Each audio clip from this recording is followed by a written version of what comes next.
So hi guys, welcome to my YouTube channel Aquafina. So in this video I am going to discuss about how to breed neon tetra fish in your home aquarium. So breed neon tetra fish, you need specific water condition closely resembling their natural habitat. You will need a breeding tank with water temperature around 77 degree Fahrenheit, which is 25 degree centigrade, and pH in the range of 6 to 5. Water should be soft and slightly acidic. The breeding tank need to be kept in a low light spot. So breeding neon tetra needs some preparation. However, it's not that difficult to breed them. In this video, we will guide you through the entire process of breeding neon tetra fish successfully. So followings are the steps that you can follow to breed a pair of neon tetra. So the first step is condition the fish. So neon tetra needs to be conditioned before breeding them by placing the male and the female neon tetra in a separate tank. To produce good eggs, you need to feed the neon tetra a protein-rich diet. And the second point is setting up the breeding tank. For successful breeding neon tetra, you need to replicate their natural habitat. So neon tetra came from the Amazon River. So a 10-gallon breeding tank is recommended for a pair of neon tetras. So neon tetra can be bred only in soft water and a specific water temperature. Hence, while setting up the breeding tank, place peat soil at the bottom of the tank. Placing a peat soil helps to bring down the pH levels. Also, you should install an aquarium heater in the breeding tank to stabilize the water temperature. So avoid placing an aquarium filter to minimize the risk of the egg getting sucked into the filter. Instead, you can use a sponge filter once the fry are hatched. So the third point is set up the ideal tank water parameters. The next step is to set up the ideal water parameter. This is the key to brooding neon tetra successfully. Neon tetra prefer water temperature around 77 degree Fahrenheit, which is 25 degree centigrade.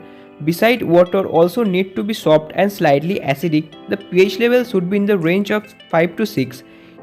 You need to ensure that the water parameters are stable and don't fluctuate much. You can pour a mix on the main tank's water and dechlorinated water into the breeding tank. Besides, it's advisable to test the water pH before introducing the breeding pair of neon tetra into the tank.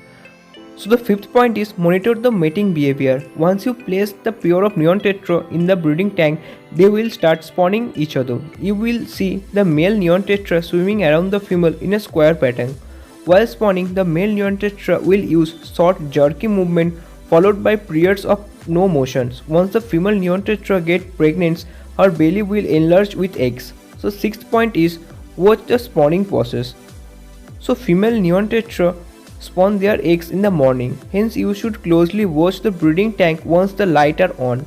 Neon tetra are known to scatter their egg all over the place, so you will notice several small eggs lying at the bottom of the tank once the spawning activity is completed. So the next step is remove the adult tetras. The egg laid by the female tetra are tiny and difficult to notice due to their translucent color. You might see the eggs lying in the gravel or under the plant leaf in the breeding tank if you watch closely. As soon as the female tetra completed her egg laying process, you should remove the adult tetra from the breeding tank. If you don't remove them, the tetra will eat their own eggs. So the eighth step is let the eggs hatch. It takes a couple of days for the eggs to hatch. There are maybe around 50 to 130 eggs in a spawn. However, not all the eggs will hatch, only 40 to 50 eggs may hatch. You will find tiny neon tetra fly wiggling at the bottom of the tank once the egg hatched. The fry will be tiny and transparent. It takes them around 4 to 5 days to start swimming freely. So the ninth step is feed the fry a balanced, nutritious diet. Once the neon tetra fry are born, they will need special care. Diet is of the utmost importance for their healthy growth at this point. Once the fry are swimming freely, you can start feeding them a nutritious diet. Initially, you can feed them around half a cup of infusoria twice a day. After a couple of days, you can start feeding them some live food such as microworms or vinegar seal. After a week, you can introduce newly hatched brine shrimp into their diet. You should always remember that the fry will need more food initially and should be fed frequently. Hence, make sure that the fry get enough nutritious food. You can introduce the newly born neon tetra into the main tank after 3 months.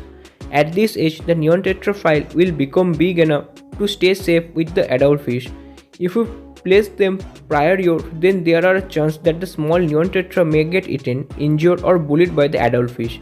So these are all information regarding the breeding process of your neon tetra. I hope this video will help you. More videos are coming soon, so please stay tuned to my channel.